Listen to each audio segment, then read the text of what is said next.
Bienvenue sur les pépites étoilées, les histoires venues d'ailleurs. Alors, je reviens aujourd'hui avec une histoire un peu spéciale. Je pratique ce qu'on appelle l'écriture intuitive et aujourd'hui, j'ai fait un tirage d'oracle pour une question que je me pose sur un projet qu'on a en ce moment. Et j'avais envie de vous partager avec vous ce que j'avais écrit, ce qui était ressorti.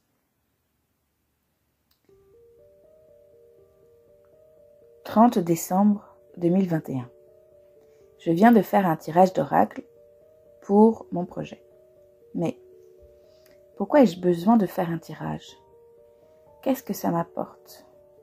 Pourquoi ai-je besoin d'avoir une réponse avant l'heure? Si je n'ai pas ma réponse maintenant, est-ce que c'est parce que je dois encore cheminer pour l'avoir ou avant de l'avoir? Et si je l'ai maintenant, qu'est-ce que je vais gagner ou perdre? Que me dit mon intuition? Est-ce que c'est elle qui me parle? Alors j'ai tiré plusieurs cartes et voilà ce que je vois et retiens. C'est qu'en ce moment, c'est un peu le tumulte des émotions passées qui ressurgissent, comme de la colère, des peurs de l'avenir, à propos de ma liberté. Et je dois lâcher prise en les comprenant, en les remerciant d'être là pour me donner un message. Je dois encore purifier par le feu et faire confiance, utiliser plus mon intuition. Et enfin, mon ange gardien, il est là. Il n'attend plus que moi. Bon. Alors, allons-y. Qu'est-ce qui me fait peur? Déjà, une réduction de mes libertés. Plus précisément, une liberté d'instruire, de me déplacer, de faire des loisirs, de la culture. Mais est-ce qu'aujourd'hui, c'est le cas? Aujourd'hui, le 30 décembre 2021, non, pour aucun. J'ai aussi peur pour ma santé, de faire le mauvais choix et de le regretter plus tard. La santé passe par plein de facteurs, dont tu as la main plus ou moins. Exemple, ton alimentation, la santé mentale, l'activité physique, créative, manuelle, les médicaments que tu prends. Reste focus sur ce qui ne dépend que de toi. Et avec le reste, fais au mieux au moment où tu as à faire un choix. Ça n'est jamais agréable de faire un choix par obligation. Mais es-tu si obligé? Je sens que tu as une colère sourde en toi contre les décideurs. Et qu'ils ont un impact sur ta vie directement ou indirectement. Alors, entends-les, mais ne prends pas leur énergie. Prends simplement l'information, le fait, et non ce qui l'entoure.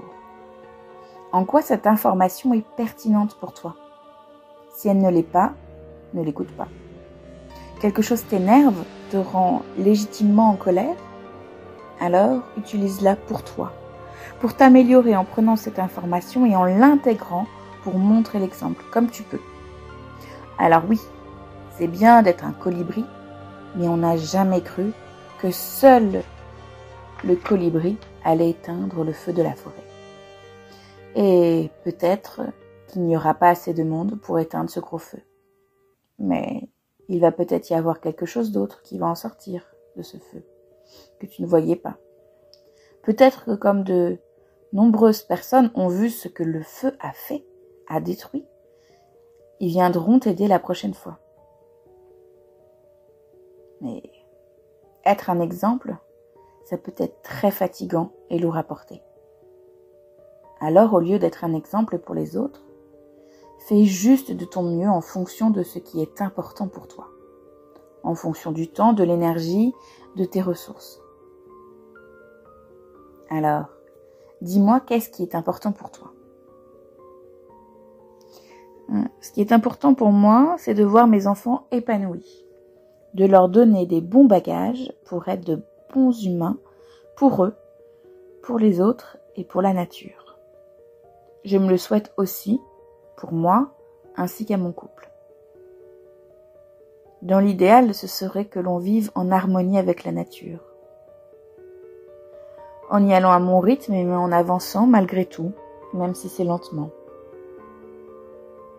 Personnellement, ce serait d'écouter plus mon intuition que la peur, la colère qui règne en ce moment. Mais en vrai de vrai, mon plus grand souhait serait de nettoyer, purifier, comprendre, couper avec tous les mécanismes pour faciliter ma prochaine vie. Je crois que je dois me remettre au centre de mon attention. Je suis la personne la plus importante dans ma vie. Il n'y a que moi qui peux avancer sur mon chemin.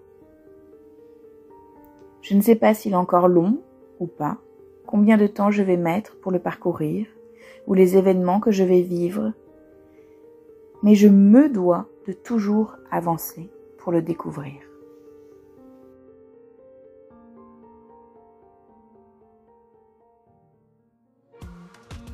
Tu as aimé cette histoire?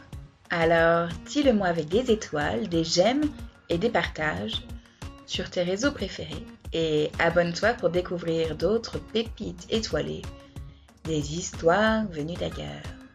À bientôt!